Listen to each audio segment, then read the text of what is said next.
press conference. Sorry for the audio, that is too loud. We are thrilled to have both of the teams here to share the thoughts and experience from today's match. So we're going to start with Fnatic. We are going to open with one question here on the audience. Is from Solera. No? Okay. So we are going to open the mic for the media that are attending online. So Brandon from Esports GG. Thank you very much. This one will go to Boaster. You know, you guys have played DRX a handful of times at Champions now. It's been a while, I guess, to say, Valorant's not a new game anymore. You've been there since the beginning with Summon FC into Fnatic now. I'd just like to ask your thoughts on kind of the legacy teams that we're seeing here, as what we'll call them at Champions. You guys, Crew, DRX, teams that have made it, to Champions a handful of times compared to some of the newer teams we're seeing rise up this year, like Heretics and Gen G. Just like to get your thoughts on sort of the state of Valorant with the mix of experienced players and newer players showing what they've got this year. Yeah, I think it's a common occurrence with like you get the fresh blood in, and then you mix it up with some people that have a little bit of experience. Normally they go into the IGL role or like a less flashier role, but it's nice to have a mixture of two because if you keep with the oldies, it's hard for them to stay motivated or Recording in progress. It's hard for them to stay motivated or remember what it's like to be hungry, and you bring in a fresh blood and like they kind of remind you of that. So I think it's good, and I think the people that stay in the scene the longest are the ones that are able to maintain their like motivation or their hunger. Cool. Thank you, sir, for your answer. Next question is from Facundo.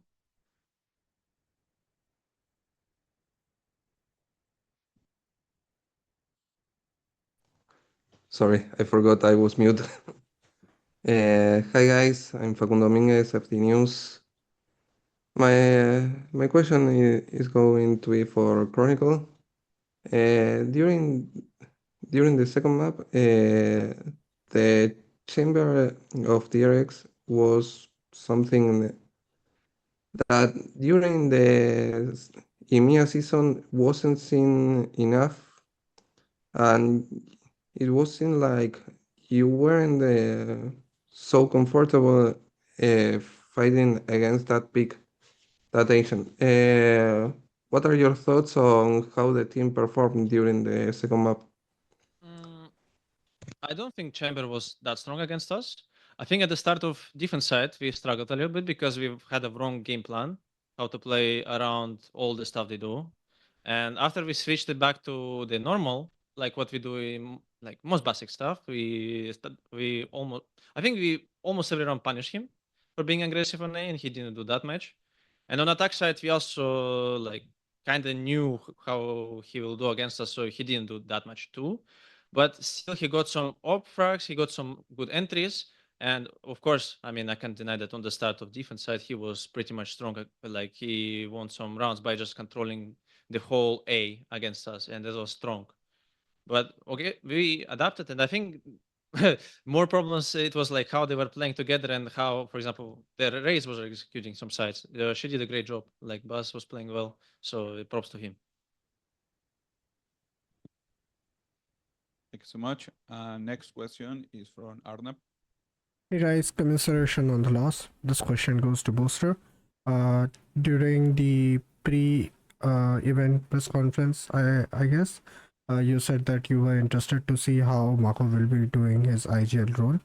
Since now you have played against him, you being one of the most experienced IGL in this game, how would you say he faced against you guys, and how difficult was his game plan to read for you guys particularly? I think he definitely shot better than me today. So there's that. In terms of what they were doing, I think honestly, I just think if we play them again now that we've played it, I think it will be a different. Like I think we'll be more ready. I think today we just didn't show a very good game. we weren't we just weren't really listening sometimes at important moments and little micro errors, you know. I don't think they did anything that special. I think on both Abyss and Lotus, we knew roughly where they were and where they were going. Bar like maybe 1 or 2, 3 rounds, I'd say. We just didn't really know what to do, which is fair enough. But I think if you want to win the trophy, we have to get quick at reading what's going on the map and also getting comfortable. But I think today was a good learning, you know. Abyss, we finally got to play it. We saw probably what was going wrong with it, and we'll try and fix it for next time. And then with the Lotus as well, it's been a while since I played against an AWPer. And yeah, we were getting a little bit abused, but then we figured it out on defense, and then it was too late. And then on attack, it was like we started a bit slow. And I think next time we play them, we'll be ready for that too if it comes to that map and stuff. So yeah, I think Mako did really well. It's hard being an IGL, but I think next time we play them, we're going to be more ready.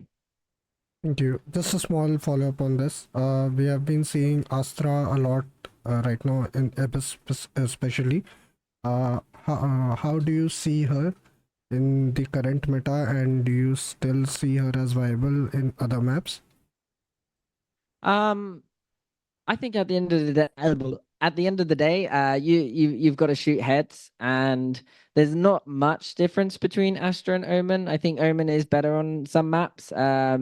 But if you're feeling comfortable on the Astra instead, then go for that instead. And that's kind of how we were thinking. And yeah, normally I'd have a better game on the Astra, but yeah, that map ain't my map sometimes. And yeah, today it wasn't. Yeah, I think it's fun to play Astra, but I think she's not super strong. You have to just be quite disciplined with her, and the way you use her utility, you can't just throw it around like you can do with other agents. You have to be very frugal, which isn't fun. Thank you guys, and all the best for the next match. Thank you. Thank you. Next question is from Karsa. Hello，我是中国观众啊，卡萨，我想问一下，coach 就是 Fnatic 的教练啊，图一选了一个，就图一星图嘛，Abyss 选了一个跟其他队伍不太类似的阵容，是出于什么考虑？就决斗用夜路，然后少位不用 Cypher， 用了个奇乐呢？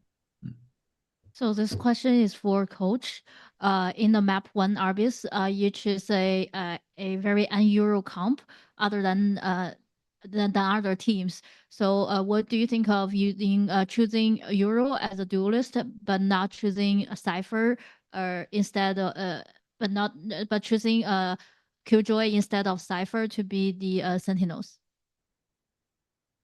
I mean, the Yoru, I think Dirk is probably the best Yoru player in the world. And I think that Yoru has a lot of utility and a lot of just extra stuff he can do over a Jet. Obviously, he doesn't have the verticality, which is quite useful on that map. But I think that the Yoru pick is there to give us a bit of a different look. I think it makes sense on that map. And the Killjoy versus Cypher, I think they both have a lot of benefits and a lot of weaknesses.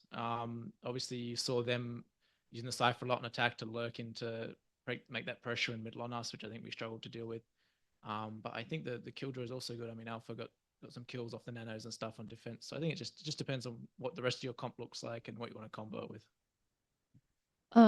首先我觉得用夜路是因为我们觉得夜路的灵活性更好，而且然后不用我觉得KJ 和 Cypher 都是都是在这张图是可以选用的，但是感觉这个上位的选择其实取决于队伍整体的阵容是什么。Thank you. Thank you. Okay. That's all.